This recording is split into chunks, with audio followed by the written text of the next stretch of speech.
আমি এক জানাজায় ছিলাম একবার, বাপের জানাজা ছেলে পড়াইতেছিল, কিন্তু আল্লাহু আকবার বলতে পারতেছিল না, কান্নারে কানতে। ছেলে আলেম ছিল, কানতে কানতে কানতে কানতে বাপের জানাজা ছেলে পড়ানো বোঝেন না, আল্লাহু আকবার বলতে পারতেছিল না, কান্নায় ভাঙ্গা পড়তেছিল।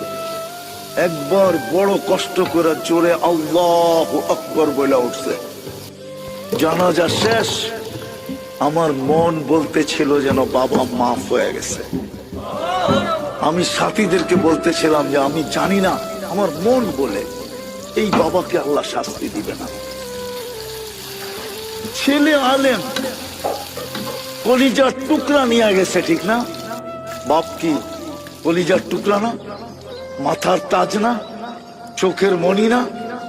আজকে সমাজে নাও হইতে পারে, কিন্তু একদিন তো বাপ এটাই ছিল, ঠিক না?